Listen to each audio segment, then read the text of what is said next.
Named for the day in 1976 when the Sahrawis created a provisional government, Sahrawi women are working toward higher education certificates. In general, this school annually admits a group of 350 students. It has 36 teachers. The fields of study offered are general education, early childhood education, health, and administration. Our school has family housing because we have permanent staff members living here. In addition, we must provide tents for the families of our new students each year. We also have nursery school assistants who help take care of the children of these families. The Sahrawis recognized that it would be difficult to ask mothers to choose between the family or furthering their own education. So they adapted the school to accommodate the women's needs. Popular courses include reading, health, foreign languages, and typing. Standards are high. Students must complete the entire program, passing midterm and final exams in order to graduate. Sahrawis show the way forward by one person teaching another. Even with limited resources, creativity may be seen everywhere.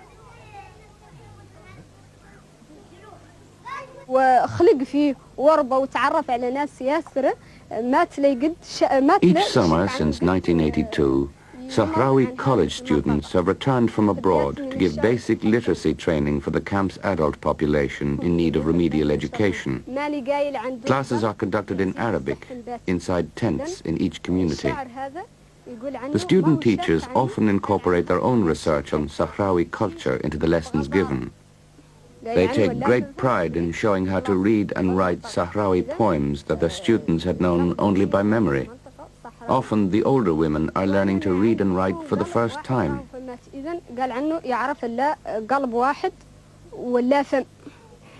دمع العين اللهجيج منه لاحق القلادة بين دقدق سلا وريج وقليبات المدد. In the colonial period, we were in darkness. We didn't know anything. Today, we have overcome illiteracy. Our children are the ones who taught us. Now we are able to do everything.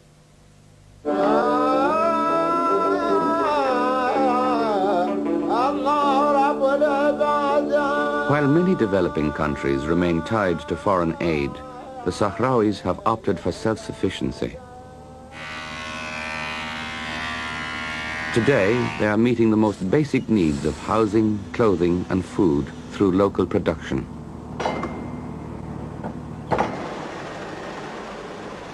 Emphasizing grassroots participation, indigenous training, and the informal sector, the Sahrawis have created an enabling environment out of the otherwise harsh Hamada. Los saharauis empezaron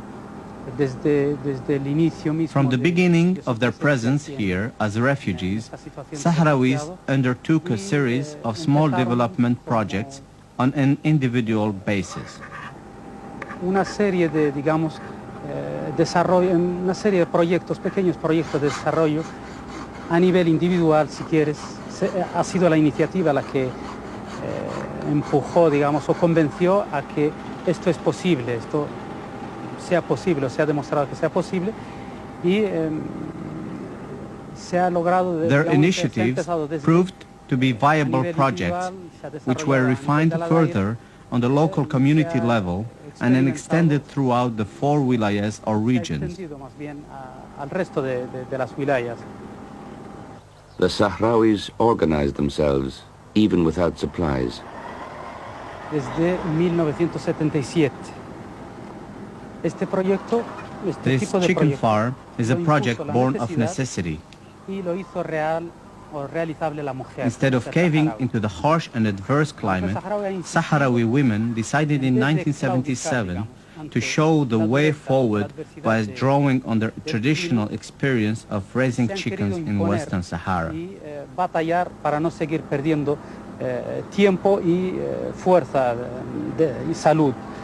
y han querido imponer la experiencia que ya han Yet no one imagined han that their experimentado. idea could be realized here. Pero que nadie se hubiera imaginado que hubiera sido realizable aquí en esta situación. La mujer lo impuso. The women Desde showed el us inicio that it mismo, was su feasible. presencia aquí como refugiado.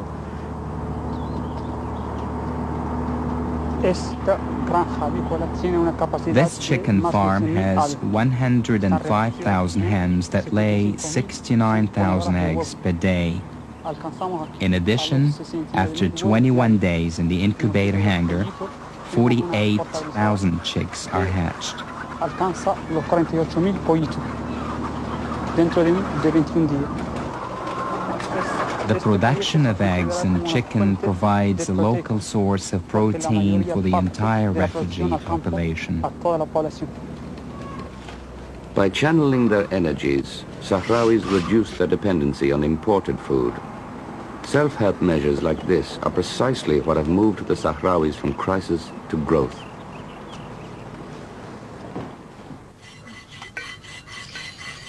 Crafts production, normally an unsupported activity of the informal sector of a nation's economy, is thriving in the Sahrawi refugee camps.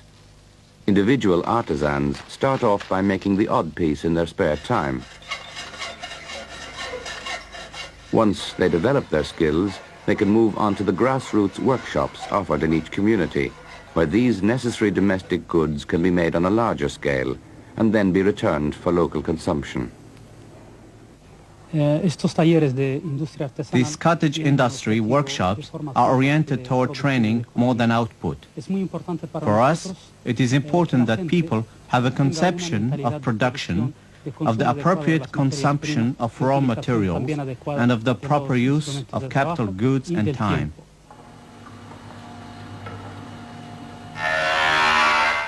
As Sahrawis have become involved in developing their camp communities, they have felt empowered rather than overwhelmed by exile in the Hamada.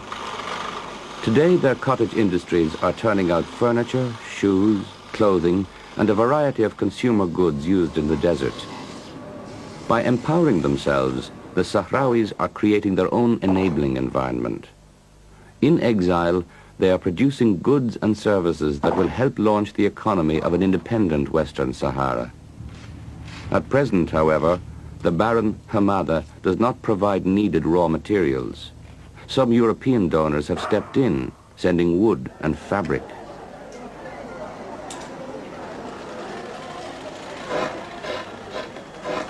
Today, women are producing garments, a Saharan role traditionally reserved for men. The colorful clothing provides a respite from the bleak environment.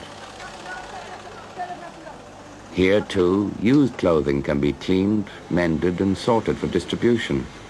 The Sahrawis aim to recycle as much as possible, because in the camps, nothing of value is allowed to go to waste.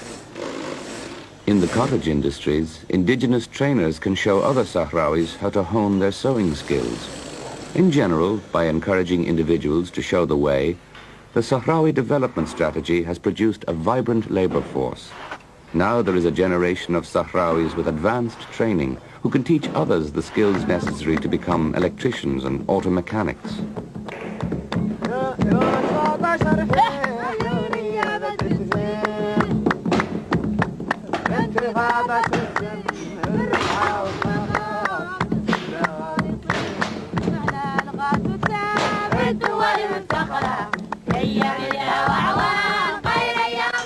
Great strides also have been made by propping up the informal sector. Today, the sale of leather cushions, tobacco pouches, miniature camel saddles, rugs and teapots generate valuable foreign exchange for the Sahrawis. Artisans have incorporated geometric and nature patterns into the design of these consumer goods, making them decorative as well as functional.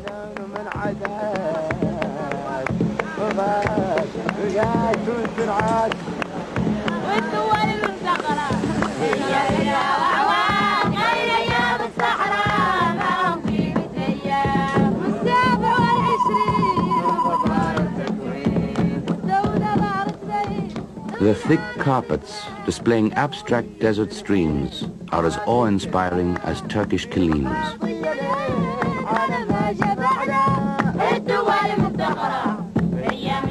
Remarkably, in the bleak Hamada, the Sahrawis have created art.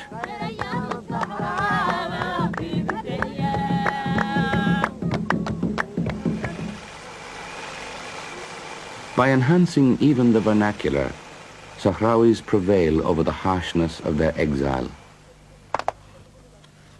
Drawing on the wisdom and practices of the elders also has helped the Sahrawis survive 16 years in the Hamada.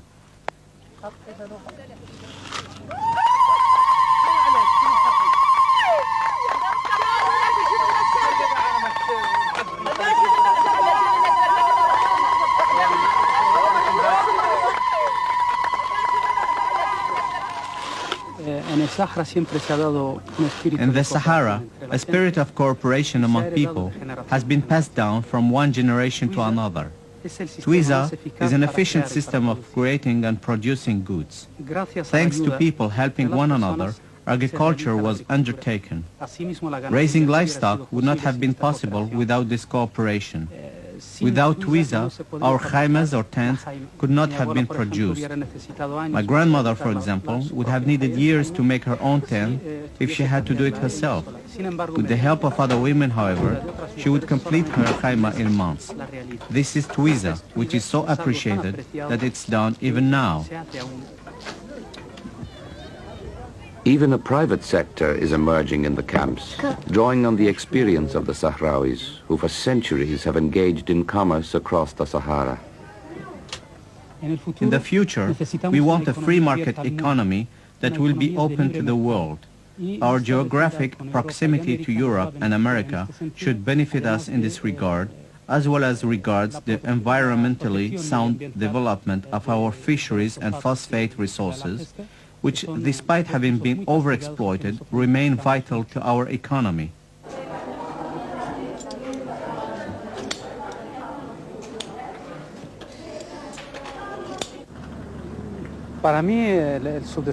In my opinion, underdevelopment is the inability to know how to use one's own resources, which certainly does not apply to the Sahrawis.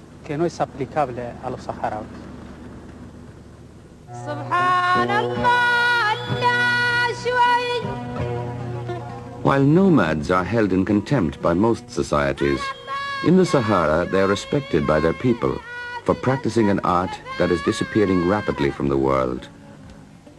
With their camels, Sahrawi nomads cover vast stretches in search of water and pasture, continuing a tradition that predates both the Prophet Muhammad and Jesus Christ.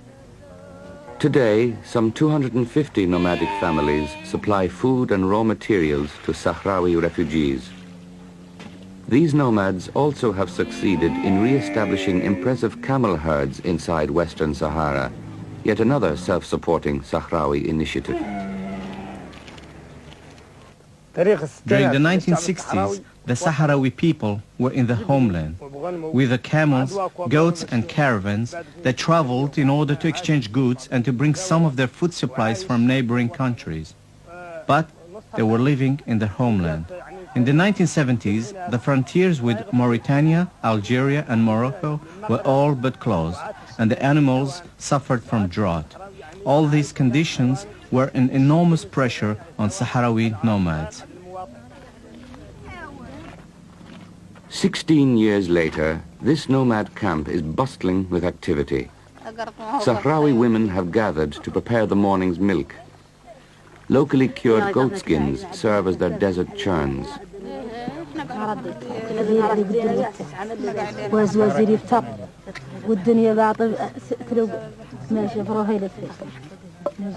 As the women spend the morning conversing, they will produce butter and a light refreshment similar to buttermilk, both staples of the nomadic diet.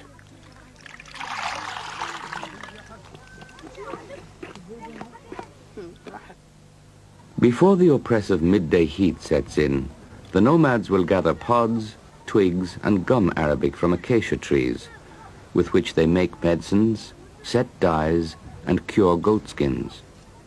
They also collect other desert materials that can be transformed into productive use, such as esparto, camel hair and locally grown barley.